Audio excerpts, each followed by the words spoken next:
Ce nouveau stream, il va avoir pour sujet Le Comte de Monte-Cristo, une œuvre que j'ai redécouverte avec la sortie du film l'année dernière. J'avais déjà lu le livre quand j'avais 16-17 ans, je crois, plutôt 17. C'était romantique, c'était épique. Donc déjà, le livre, il a été écrit par Alexandre Dumas, père. Ils ont été un père et un fils à tous les deux faire de l'écriture. On va s'intéresser à Alexandre Dumas, père, qui a écrit non seulement Le Comte de Monte-Cristo, mais aussi par exemple Les Trois Mousquetaires. Il a un style percutant, bien à lui, mais qui rend aussi ses romans compréhensibles par le plus grand nombre, avec pas des phrases trop alambiquées, ni trop longues. Avant d'être un roman, ça a été un feuilleton qui a été édité dans la presse. C'est entre 1844 et 1846.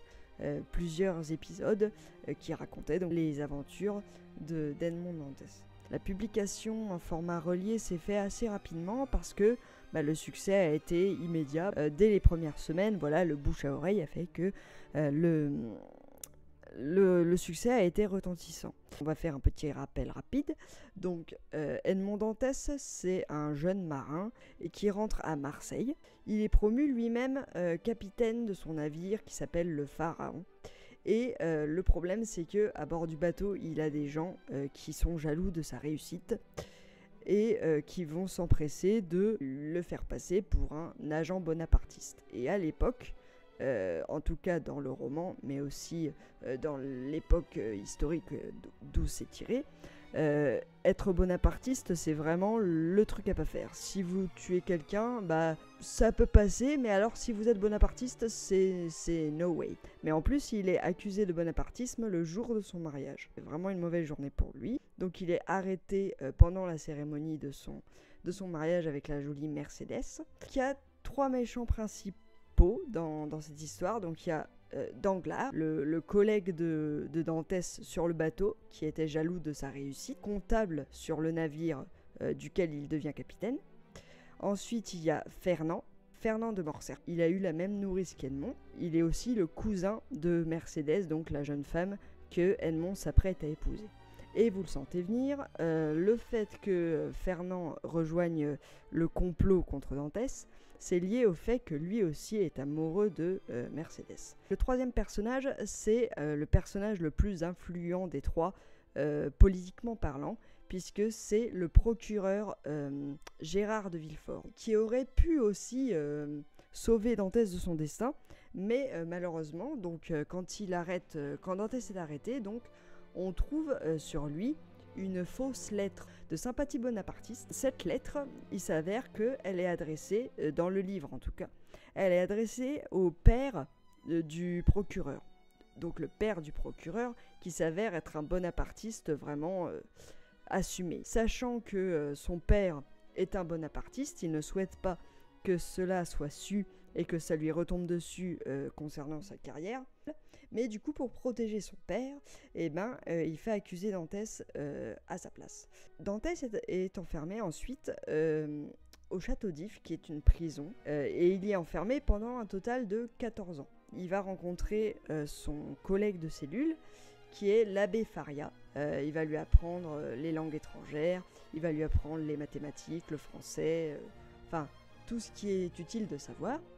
Et il va lui révéler aussi qu'il a été victime d'un complot. Dantès, on va dire que c'est un personnage innocent et naïf. Il ne se méfie pas une seule seconde ni de Danglars ni de Fernand. Il leur jette un peu son bonheur à la figure. Quand il revient, il dit voilà, moi je vais devenir capitaine, je vais épouser celle que j'aime depuis X années. Et voilà, c'est trop bien, tout ça. Il ne soupçonne pas du tout le côté complot qui se prépare derrière lui. Faria décède, mais il a une idée suite à ce décès, c'est que en fait il se cache dans le sac dans lequel le cadavre de Faria est censé être jeté à la mer. Et on ne faisait pas cas du respect des morts, non, c'était vraiment on les balance comme ça à la mer et on ne se pose pas de questions. Donc il est secouru par des marins, puis après il essaye de retourner chez lui et il découvre que beaucoup d'années ont passé, Et il découvre que son père est décédé parce qu'il s'est laissé mourir de faim et de tristesse. Et aussi que Mercedes, qui était censée l'épouser au début du roman, elle a épousé son cousin Fernand. Il s'est fait trahir par les personnes qui croyaient les plus sincères. Le roman en tout, si je ne m'abuse, je crois qu'on en est à 1889 pages. Combien ? Il y a des intrigues en fait qui sont ajoutées, enfin qui sont présentes, mais qui ne sont pas présentes dans les différentes adaptations. Je pense notamment à l'adaptation avec Pierre Ninet, que vous connaissez. Je pense que si tout le roman aurait dû être adapté, on aurait eu facile 4 heures et demie de film. Donc voilà. Mais je pense que ce qui a fait le succès du film de 2024, c'est vraiment déjà la performance des acteurs. Il y avait les trois méchants et Pierre Ninet, mais aussi tous. Et je pense que ce qui a aidé aussi, c'est que cette œuvre, elle réveille en nous, que ce soit le roman ou le film, elle réveille en nous notre sens aigu de compassion avec l'injustice. On compatit de A jusqu'à Z avec le personnage d'Edmond Dantès puis Monte Cristo, parce que même si après il devient animé par la vengeance qu'il veut mener à tout prix à bien, même s'il devient Monte Cristo à des moments dans le roman et dans le film, on a un retour un tout petit peu des préoccupations de Dantès, c'est-à-dire ce côté innocent et naïf. On a par moments des petits switches, même pendant les moments du roman où il est censé être Monte Cristo. Tous les personnages sont utiles à l'intrigue. Il n'y en a pas un qu'on pourrait se dire « Ah bah, il pourrait ne pas être là, ça changerait rien à l'histoire ». Bah non. Tous les personnages ont des nuances de gris. Le seul personnage dans le roman avec lequel la nuance de gris est un peu plus difficile à trouver et un peu plus foncée, c'est avec Cadrousse. Il sert ses plans, il met le feu à la flotte d'Anglars dans la ville de Marseille, et ça sert les plans de Monte Cristo.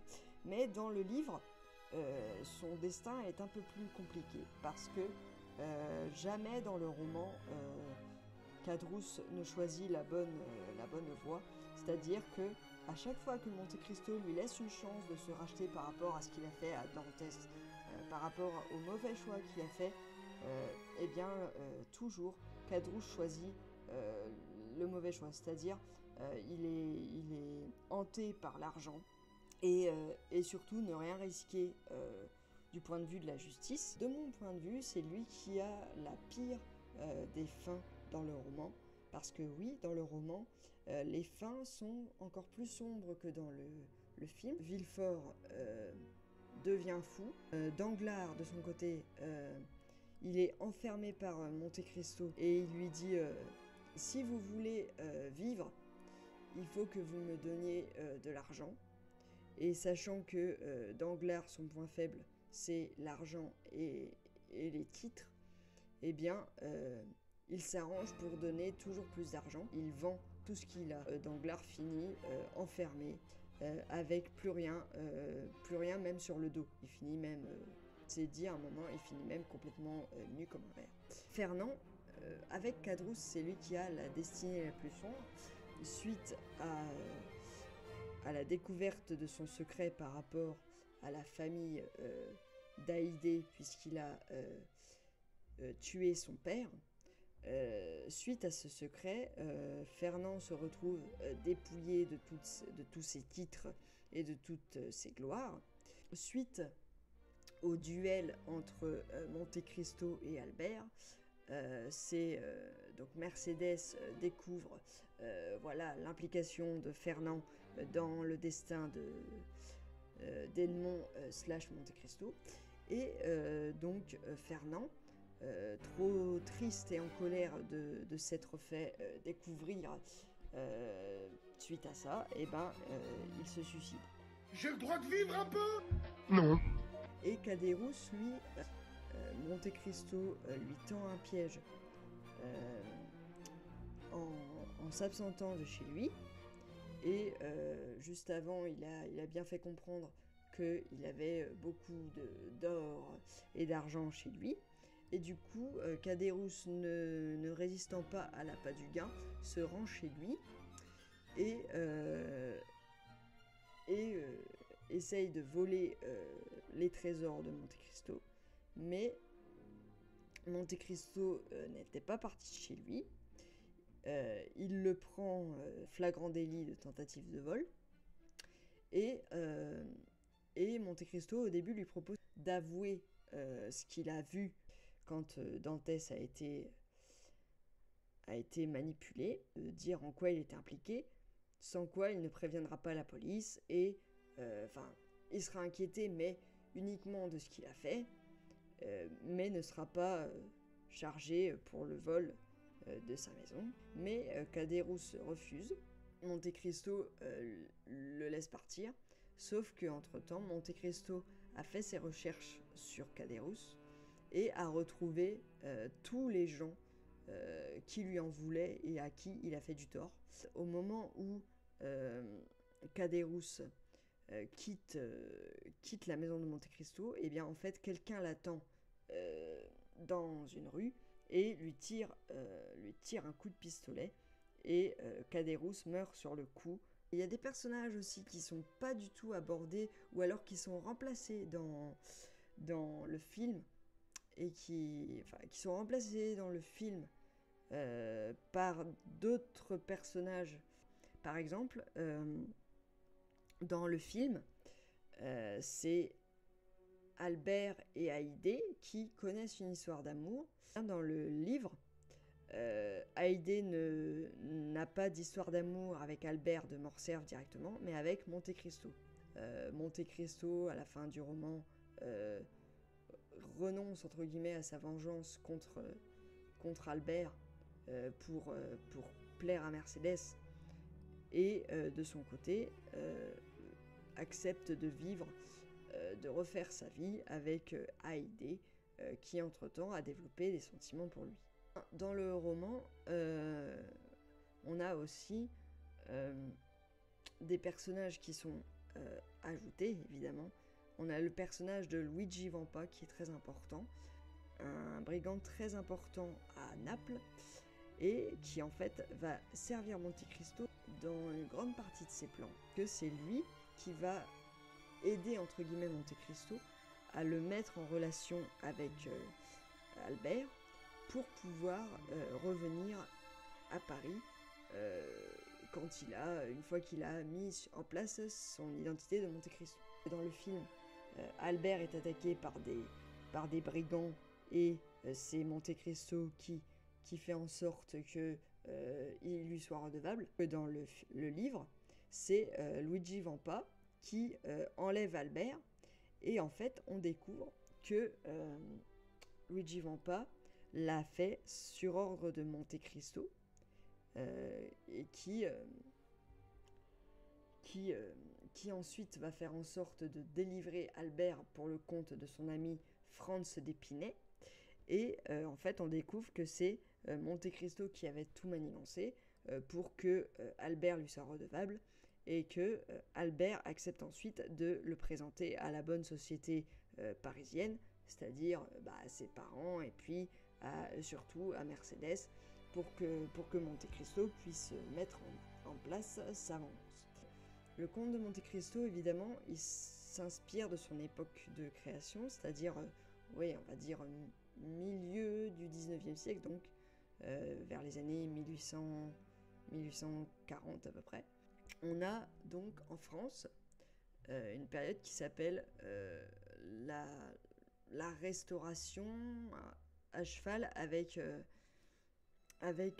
le Second Empire. Donc, qu'est-ce que c'est que cette période historique ? Une monarchie qui est de retour en France, mais qui, ça passe pas, parce qu'il y a déjà eu la Révolution française avant, je crois que c'est Louis XVIII, qui revient au pouvoir et qui tente tant bien que mal de faire revenir la monarchie en France. Mais il y a beaucoup d'opposants à ce retour de la monarchie. On a d'autres gens qui demandent un autre régime en France, à savoir une démocratie. Une démocratie, mais constitutionnelle. Et qui est cette personne qui, derrière elle, amène ce genre de mouvement?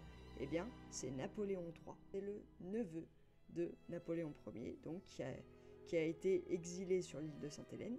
Il va petit à petit être très aimé du peuple français parce que voilà, il a des idées novatrices. Lui ne veut pas, en tout cas se dit ne pas vouloir d'un pouvoir autoritaire. Il encourage le suffrage universel masculin, parce que le suffrage universel tout court, ça viendra bien après. Voilà, plein de réformes progressistes qui plaisent à beaucoup de monde et qui font qu'il est très populaire. Il est même populaire auprès des grands écrivains de ce moment-là, c'est-à-dire par exemple Victor Hugo et Alexandre Dumas. Il exhorte de plus en plus le peuple à aller vers la révolution et faire en sorte que la monarchie soit dissoute. Eh bien, il est emprisonné. Il est emprisonné pour une durée, je crois, de 2 ans, il me semble, ou 2 ans et demi, dans une prison, je ne sais plus laquelle, je crois que c'est dans le sud. Il parvient à s'évader. Et cette évasion de prison, elle fait écho au destin d'Edmond Dantès, dans le sens où, à cette époque-là, Napoléon III est considéré comme quelqu'un d'innocent qui a été injustement emprisonné par ses ennemis, par ceux qui étaient contre ses agissements. Ça va aussi contribuer au succès du roman, c'est-à-dire que les gens vont identifier Napoléon III dans le personnage d'Edmond Dantès. Tout ça est raconté dans le roman de Dumas. Pourquoi c'est devenu aussi intemporel? C'est parce que ce roman, il met en place donc l'idéologie de la vengeance, évidemment, mais à la fin, on apprend quand même que la vengeance ne fait pas tout. La vengeance ne peut pas être la substantifique moelle d'un individu, et il doit aussi compter sur les siens pour avancer dans l'existence. Une certaine foi en l'être humain. On va arriver à la fin de ce live, il nous reste à peu près 10 minutes. Donc, bon, alors j'ai essayé de faire en sorte que ce soit un peu moins décousu que la dernière fois. J'espère ne pas trop m'être embrouillé, embarqué dans des explications trop farfelues.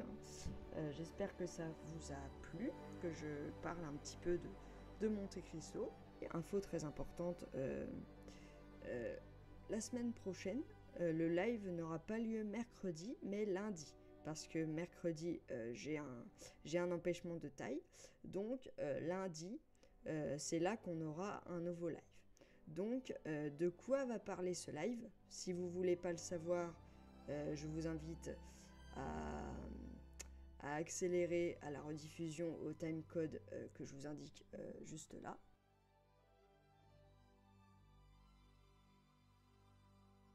Voilà. Et pour ceux qui veulent le savoir, eh bien, le prochain live aura pour sujet la vie de l'acteur Robin Williams. Donc, ce sera ça le sujet de mon prochain live. Si jamais ça vous intéresse d'avoir des informations avant tout le monde sur les lives et sur ce que je compte faire, sur les prochains thèmes, voilà. Et si vous comptez aussi amener un petit peu de vos idées sur des potentiels lives à faire ou voilà, des remarques, ou en tout cas si vous voulez suivre un petit peu les coulisses des lives, ce que je vous propose de faire, c'est, et je m'adresse aussi à ceux de la rediffusion, de m'envoyer un message privé sur Instagram avec marqué live. Donc vous prenez mon compte Instagram, donc c'est de la tête à, donc @ de la tête. Du coup, je créerai un groupe de discussion privée, donc géré par moi, où je partagerai donc des exclus, des coulisses, et des infos un petit peu avant tout le monde. Donc voilà, si ça vous intéresse, n'hésitez pas à m'envoyer un petit message sur Instagram, donc Delateta, DELATETEA, et vous serez averti avant tout le monde des nouveautés concernant les lives. Qu'est-ce que j'ai préféré entre le livre et le film? Bah écoutez, le livre et le film sont tous les deux très intéressants à regarder. Évidemment, côté des adaptations, il y en a beaucoup. Évidemment, je me suis concentrée sur celle de 2024 parce que c'est celle qui est la plus fraîche à nos esprits. Mais il y a d'autres adaptations très bien faites de Monte Cristo. Il y a celle je crois que c'est dans les années 60, qui a été faite, qui est française, avec Louis... je crois que c'est Louis Jouvet... Non, pas Louis Jouvet, non, pas du tout. Je crois que c'est Philippe Jouvet, l'acteur principal, qui joue Monte Cristo dans cette adaptation. Voilà, c'est une adaptation que je vous conseille si vous avez l'occasion de la voir. Je crois qu'elle est disponible sur YouTube, si je ne m'abuse. Et il y a aussi une adaptation un peu plus récente, je crois qu'elle date des années 90, avec Gérard Depardieu dans le rôle titre. Donc voilà, si ça vous intéresse aussi d'aller fouiller de ce côté-là. Et je vous encourage, bien sûr, pour ceux qui ne l'ont pas lu, à découvrir le roman de Dumas par vous-même et à venir me dire si vous avez préféré le livre ou le film. Je trouve que le livre est très agréable à lire et le style est très agréable parce que même s'il est très dense, même s'il est très, très long, eh bien en fait, on garde le fil parce que le vocabulaire est adapté. Après, côté film, j'ai bien aimé aussi, vraiment, j'ai beaucoup aimé les décors et la musique parce que je les ai trouvés tous les deux magnifiques. Et, elle fait partie de ces musiques qui, sans le film, enfin, je vais pas dire perdre de leur saveur, mais du coup, vu qu'elles sont là pour accompagner le film, je trouve que ça perd de sa splendeur, vous voyez, sans le film. On pourra peut-être faire un live là-dessus, sur les musiques de films, sur l'histoire de la musique de film. Je sais pas si ça vous intéresserait. Donc n'hésitez pas à me dire aussi dans les commentaires de la rediffusion si ça vous intéresserait de faire un épisode là-dessus. C'est encore un live de rodage, on en est à la deuxième, donc voilà, je vais m'améliorer de live en live, hein, mais il faut encore que je trouve mes marques, et merci à ceux qui sont venus. Je vais vous dire à bientôt pour un nouveau live de la Teta. Ciao!